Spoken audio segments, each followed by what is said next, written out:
Hey, thanks for joining me. Not too long ago, you may have remembered this video where I reviewed this fucking wacky ass, fucked up, stupid comic book. That's a little brutal.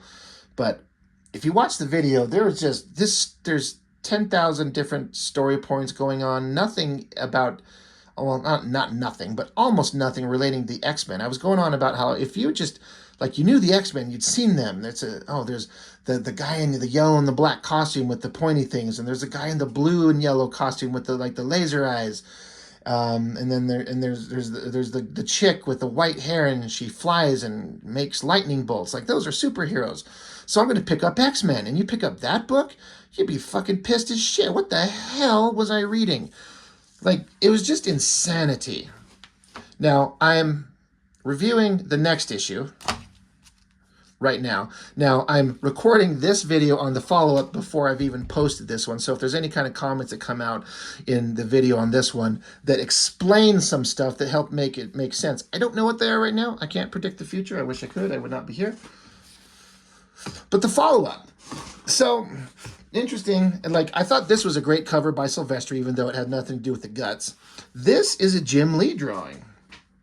And this one is one that stood out in my mind. I remember just, like, I don't know who or what's going on. I love you, Dazzler, to death. But Jim Lee artwork on the cover. But inside, Claremont writer, Silvestri penciler, Dan Green inker, Glynis Oliver colors, Orzechowski letterer. So the same all-star lineup team. Now, this issue is not nearly as bad because it's got a kind of a more cohesive through line with the story. The previous book was all over the goddamn place, but it ended with this guy on the last page. I don't know if we've been introduced to this guy before or if this is new, but he's some nutball that's obsessed with Dazzler and wants to kill her. And Dazzler had been missing, and she doesn't have her memory, and she doesn't know who or what she is, but everyone's telling you, you're Allison Blair, you're Dazzler, you're awesome. So she's like, okay, if you say so, but this guy's obsessed with her. So we start out, now there is a interesting splash page to start out with. There's somebody's shooting her dead, right? Right in the sights of the scope, blam. Gotcha, bang, Dazzler, you're dead. Now, if you're naive, you're like, oh my god, is she dead? But if you're anybody who's read any comics ever, especially X-Men, you know that's not true. So then here's that goofy-ass guy. Silvestri does some funny kind of cartooning with these spindly little legs, but all the gear and the clothes on him, the gun, it's pretty damn awesome. Basically, this guy's just shooting up like mannequins dressed as Dazzler because he's practicing on how to kill her. So that's a funny kind of drawing there. It works right here where he just kind of sweeps with his gun, shooting, blowing these things in half. I like this creepy-ass up shot. Silvestri does these up angles like this really well, and I try to emulate it often to get the three-dimensionality of the face. With the eyes, you got to have the nose. Like, when you draw the face, you got the eye line together, but the nose is right in line with the eyes because it's angled up. And, you know, normally the nose is down on the face, but when you're looking at it up like that, it all kind of lines up. It's a tricky thing to do. And to throw the shadows in here to give it the three-dimensionality on the skull and the face, it's a tricky angle. He does it great. I love this shot of Dazzler, the mannequin face with the bullet hole through the eye, but it's a good eye and then the smile. But just surrounded by all these mannequins over. He's just going on a kind of insane megalomaniacal rant. Come on, don't be bashful. Step right up. Be the first in line to be slaughtered. He laughs and he sniffs and he hacks and he wheezes. And he's like, primo, snow, serious buzz. So he's high on coke. Mood in the moment, spin them together. Show the world, top of the world. Ma, look at me now. Show that muty witch in particular. You love Eric Beale and leave him, you pay the price. So he's such a badass warrior. You can even take ninja stars, throwing stars, and throw three of them with one hand and nail them in the head of three different mannequin statues. So, all right, he's pretty skilled. Ninja kicks this one so hard, he kicks it right through the mannequin. Throws fucking grenades at these other ones, and he's inside some kind of room, so he'd be dead, but it's a comic book. Boom, explosion.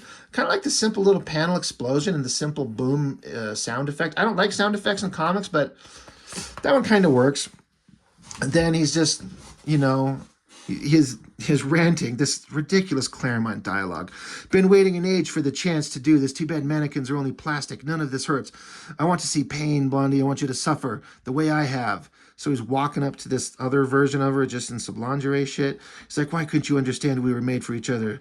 Your beauty, my bucks, the perfect combo. I'd have given you anything, but you said no. You destroyed me, Dazzler. And now it's time for payback. And he cuts the mannequin's head off with a knife. So, all right, insane guy, but mad murder skills.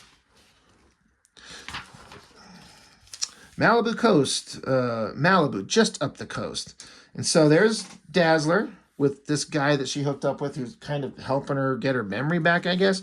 He says, that's the film, Allie, Dazzler, the movie. So she says, so, Guido, what you think? He says, you ain't no Meryl Streep legs, but I gotta confess, I'd pay money to see it. I went on a big rant about this early version of Guido, who's, it turns out, who will eventually become Strong Guy with X Factor. Weird fucking character. I don't know what Claremont was snorting when he come up with this guy. So she's like, wow, rare praise. Evidently, Fred, you've got yourself a winner. I like this shot of Dazzler's face by Silvestri. It's a very attractive face. I've been drawing a lot of female faces recently, and it's a tricky thing to get the softness of these angles and these lines to like look. It's such a tricky thing drawing a woman's face. Even the nose, like a lot of times the best way to do it is you just draw these little kind of like highlights under the nose, the nostrils, and just on the side, just these few little dashed off marks to make the nose without making it look like a big bulging weird thing when you're trying to draw a young attractive woman. Anyway, I get distracted by the amazing artwork. Anyway, he's like, well, you did all the work making it. And she's like, another woman, Fred, another life, because she doesn't remember. So she starts taking off her baggy ass clothes. She got like a surfer outfit on, and for some reason it zipped way down. She's like, I still don't understand what you want with me. And then he's thinking to himself, like, to think of me maybe the way that he's in love with her. So she grabbed a surfboard, and he's like, Allison, you can't just take a finished movie and dump it into the marketplace. It has to be sold to make it a success, and you're the star.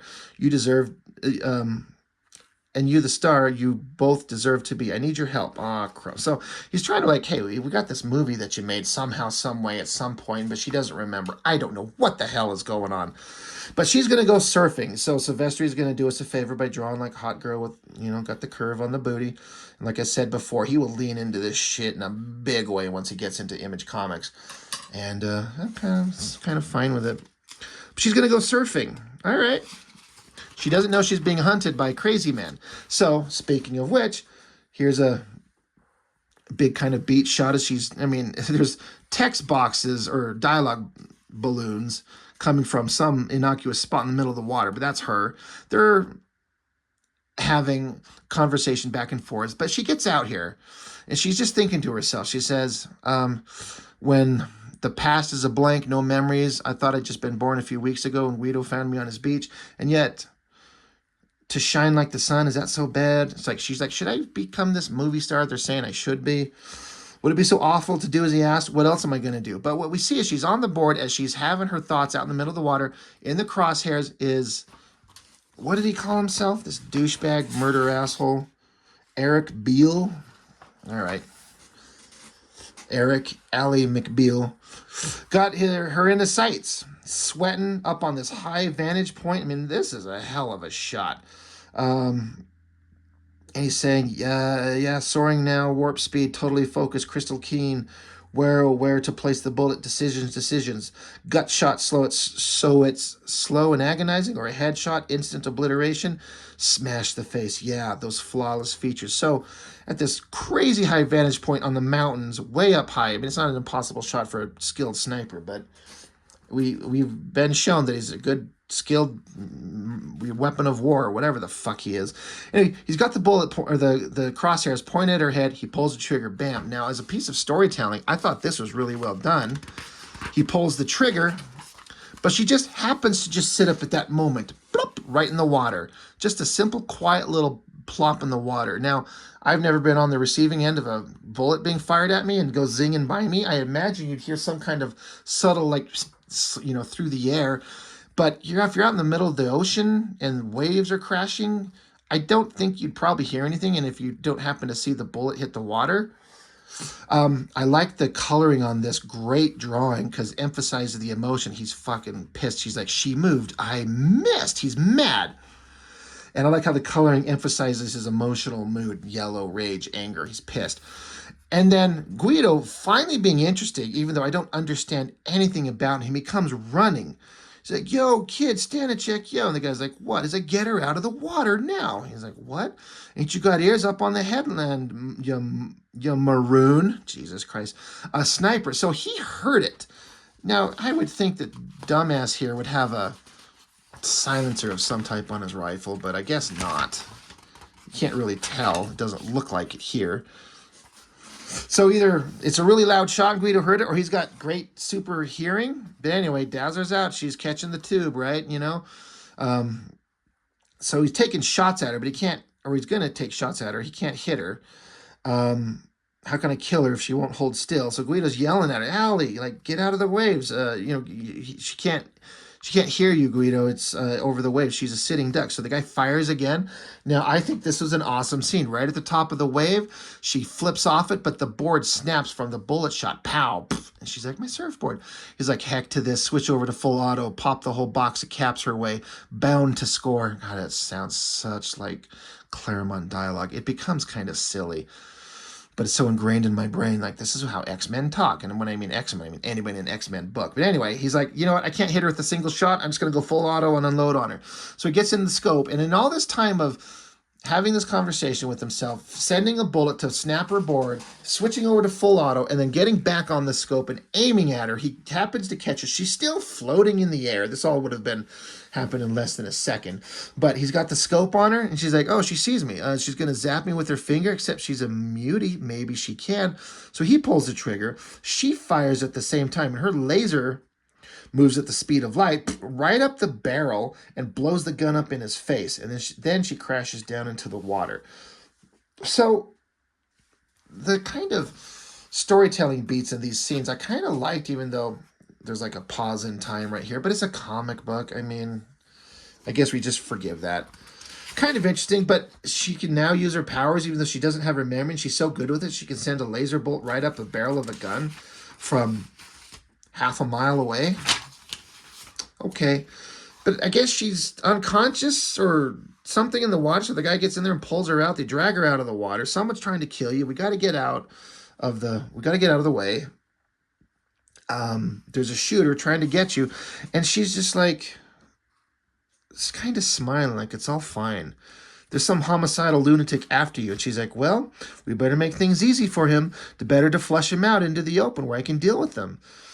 He's like, well, the guy's like, what do you mean? She's like, I'm all yours, Fred. Make me a star. So she's like, all right, someone's trying to kill me. I was on the fence about picking up my life, even though I don't remember it. I'm going to pick up my life and become the movie star. And we're going to sell this movie that I made sometime, which I don't know what that's all about. But to drag this guy out into the open, well, let's make me a movie star and I'll put it out there and he'll come after me and we'll take him down. Okay, good idea, I guess. Makes sense. This tiny little panel of Manhattan. I kind of dig it. It's kind of a simple drawing when you look at it. I mean, you still got to grit it out, but I like it. Looks good.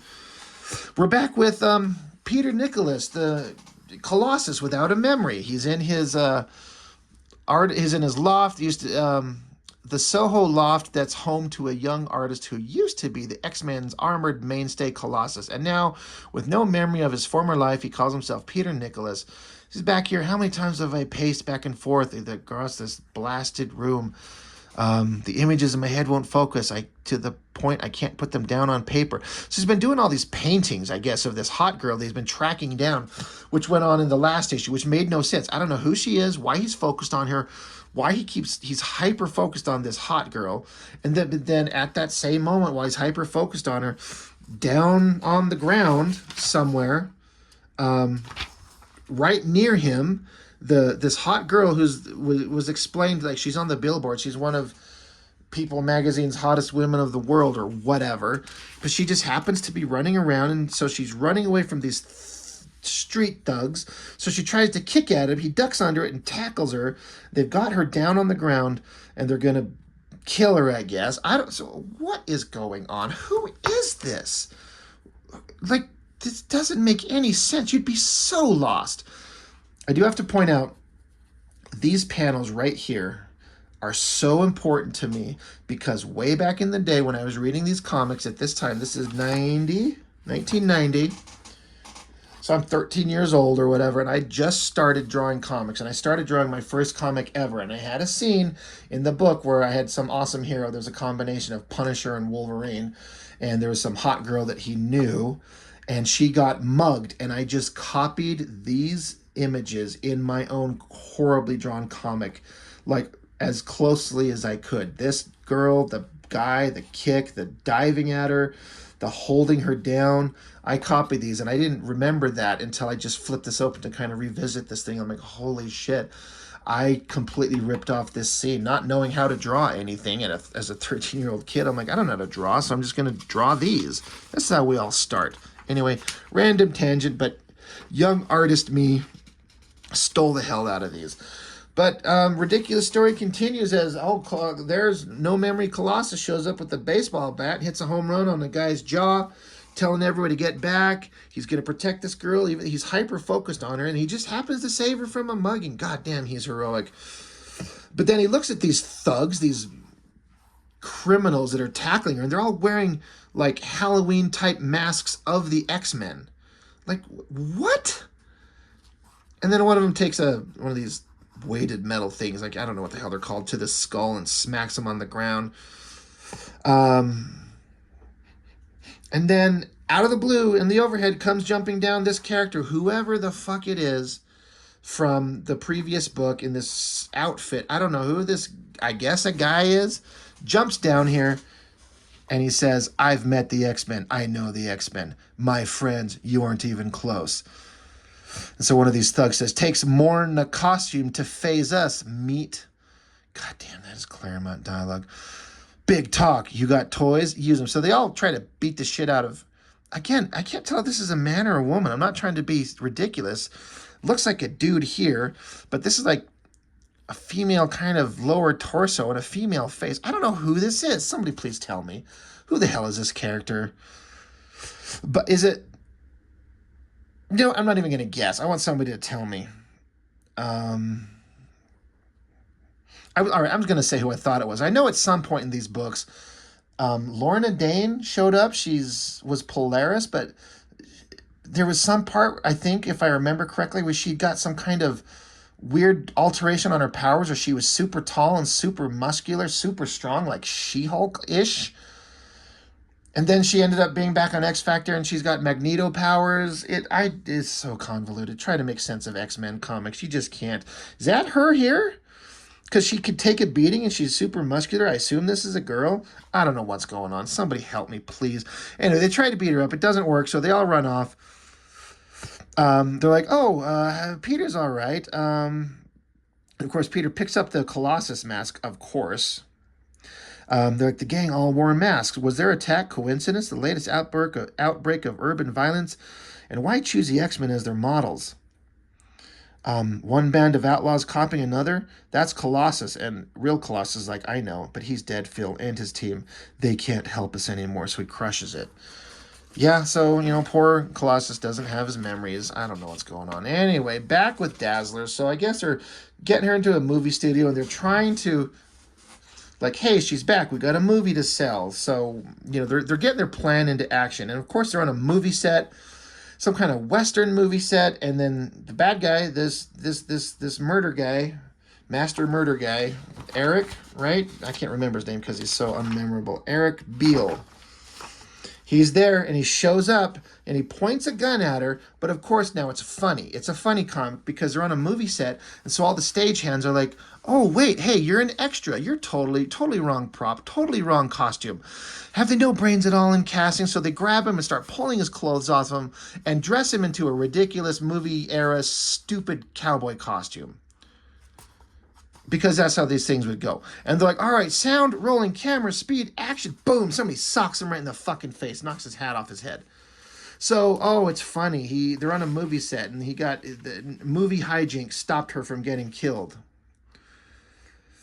So then they get here and they get the hairdressers doing her hair and doing her makeup, and then murderous Eric Beale, he's in costume again, or he's sneaking onto the set. So um, he's like, he's gonna pull his gun out, he's gonna shoot her, but then like, oh, and then the hairdressers are gonna start working on him the way they're working on her. Whatever are we to make of this unholy mess? And they're like, just be patient. We'll figure out what to do with him. And so then here he is. They're just going to town on him in the chair. And oh, it's all Looney Tunes funny. Meanwhile, they're bringing dresses for Dazzler to try on. So they're like putting all these different dresses. So Sylvester gets to draw this hot girl in all these different outfits and poses. And okay, this is going off into weird territory again. What the hell kind of X-Men comic is this? And then they fixed up the guy, the master murderer, Eric Beale. He's like, oh, he's handsome now, sort of. He's perfect for the movie we're casting him in. Jesus Lord, this comic's going off the rails. And then we're at Kyrinos, half a world away, a sun-washed speck set in Homer's wine-dark sea at the bottom of the Cyclades chain, Cyclades. I don't know what that is. Between Greece and Crete, a remote island hideaway that over the years the X-Men have come to know well. We're back with Banshee and Forge. Why these guys are such homies and they're hanging out? I mean, I guess they got to hang out with somebody, right? I don't know what's going on with the story, what they're going on. There's another Claremont subplot. I don't care. I do not care. Lorna Dane told us the X-Men are still alive, so maybe that person I thought was her was not her. They see on a magazine that Dazzler's back. Like, holy shit, that's her. Like, you sure? Yeah, we gotta find her. Dazzler, Allison Blair, nice likeness, artwork, not a photo. So she's in Hollywood. It's a solid lead, Forge. I figure we'll pick her up, assuming she's amenable. So this plane takes off, and in the background it explodes, and Banshee yells, "Glory!" So stupid. Because then another story element. You got the Fenris twins, Andrea and Andreas Strucker, von Struckers. They hold hands and they can shoot lasers from their hands, blowing things out of the sky, being rich and scuzzy, monstrous villains that they just kept showing up in the books on rare occasion. I have no idea who they are, what their importance was. Got sick of them real quick, but just another ridiculous story point going on in Claremont's X-Men universe. But Banshee's carrying Forge. It's cute. We got to get out of here. We got to way. There's people shooting at things. We got to put the team back together or something. God, it started out kind of interesting, but this shit is just losing me. Anyway, Dazzler, she's out here in the middle of nowhere. She's basically putting herself out there as bait somehow to let the guy know, like, well, I'm here by myself. You can get me out here. So she's saying not even a sign, because she's going on and on and on, all this text box about her not remembering who she is and should she do movies and what about money and toys and blah, blah, blah. And should I do what people are expecting of me? Oh my God, I'm so sick of this. Anyway, she comes back to the real world. She says, not even a sign, and all this time of my unknown assailant, so much for my brilliant idea. But somehow she doesn't hear a fucking ATV, like a three-wheeler, right up behind her and smack her in the face with like a nightstick.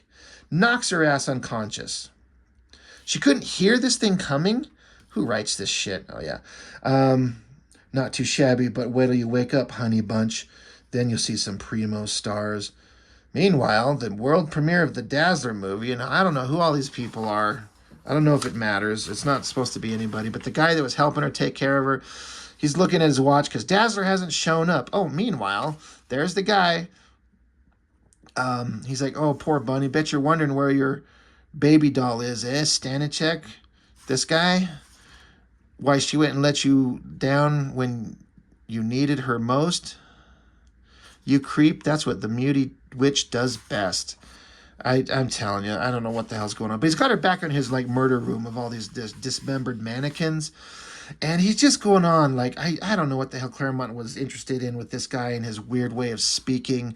He's hacking and coughing and talking to himself, and he's high on coke, and And she's saying one man's voice, totally irrational. She's got a bag over her head. She dressed her. So he basically stripped her naked and dressed her up. So that's creepy. And then bagged her head and her hands. She says, held feels like a blown up balloon about to burst. Slightest move makes me sick. So he's screaming at her. He's like, I loved you, songbird. Laid my world my world and my heart at your feet, but it wasn't good enough for you. So she just shoots her laser eyes through the mask and smashes him into the ground. Okay, good. She's got powers. She's got roller skates on. She says, photon solid light blast, punch holes in my mask. At least I can see. Hands still tied, though. No hope there. Then she notices, she's like, this room, the walls, pictures of mannequins, of me. And he's like, hey ho, sweetness, ain't getting rid of Eric Bill that easily. No siree, Bob. Give a man enough hate, be amazed what he can do. Yeah, so they fight. She ducks out of the way. She uses her light powers to blind him, to manifest a what? To manifest a stroboscopic flashbulb dazzle blast? What the fuck was that? Somebody wrote that. Holy shit. What in the fuck? To manifest a stroboscopic flashbulb dazzle blast. Jesus Christ. While he's blinded, try a kick to put him down. So she socks him with her skate foot. So he pulls a knife and he charges at her, and she's like, even if she's like, even if I can generate a laser, what do I do with it? Maim him? Kill him? What's my alternative? I can barely stand as it is. A laser shot'll leave me helpless. Think fast, Skippy. So she tries to reason with him. You don't want to do this. And he says, more than anything, sweetness. But if it'll make you feel better, hold that pose, hold that thought, be over before you know. He's going to chop her head off. So again, she's thinking to herself, has to be another way. He's irrational, obsessed, impossible to reason with him. Chemicals from the drugs hyping his emotional instability to the ultimate extreme. Suppose then I try to bypass his cognitive faculties, reach into his back brain, use my light to alter his mood. What the fuck? What? Soothing colors, gentle tones, project calm. Hypnotize him. Use the colors to dazzle him. Don't think of his sword. Focus on his pain. Wash through the pain. There we go. That's the spirit. Breathe deep and slow, Mr. Beale. Relax. There's nothing to be afraid of. No one here to hate. Flood him so full of beauty, he can't bring himself to do any harm. And he's like, no more, please, no more. I beg of you. It's more than I can bear. I never imagined it was possible. Behold such glory, to feel so... So she just used her light powers to go past his insanity, his mental illness, his instability, and his drug-fueled insanity, and just use her light powers to make him happy and calm. That is stupid. She says, only the first step down the road, Eric. Rest of the way, you'll have to go on your own. And now she's thinking to herself, but at least I've helped you start. Is that my answer? To use my light to help people, to make them feel better about themselves and their world, to bring them in small ways, in big ways and small, joy? Holy shit, what is this? Look, we can't deny the respect due to Chris Claremont, but I think he's off his fucking rocker with some of these things. This is just ridiculous. The solution, I guess I could see the point. Dazzler's finding a way out of getting killed by this insane guy, and she doesn't want to kill him. She could, but she's trying to do the good moral thing because she's a hero. But then I'm going to just shoot my light powers into your back brain, as it said, and just let the light calm him down and cure him. Like, if she could do that, she could be doing a lot more good than using like her laser powers to like point her fingers and shoot things. And I don't know if this was ever followed up on. Like the concept introduced in this damn thing is just, did they ever follow up on it? This shit is whack. This is some weird stuff, man. I can't understand it. These two issues Like, this is this is nuts. Um, I didn't hate them by any means. There's a lot to enjoy about the art, and there's always moments inside them that are great. But I can't say I enjoyed them. They're so goddamn weird. As a kid, I was just reading them. There's just weird stories. They were just kind of entertaining, and they kind of like, all right, let's just keep going. When you get older and you're looking at these, like, what did I just read? I'd really like to know anybody's kind of recollection. If you guys, I know a lot of you that follow my channel, you're round about the same age as me. I look at the demographics and for the data that the YouTube can gather, and it's mostly dudes of my age watching this channel. And so, any of you that read these, I mean, what did you think of them? Am I crazy? Is this some insane shit? Did Claremont lose his mind? I don't know. You be the judge. But that they are what they are. That is some X-Men. That is some uncanny X-Men shit from the 90s. Weird, weird stuff. But that is all I have got for now. Thank you for watching. I appreciate it as always. See you next time.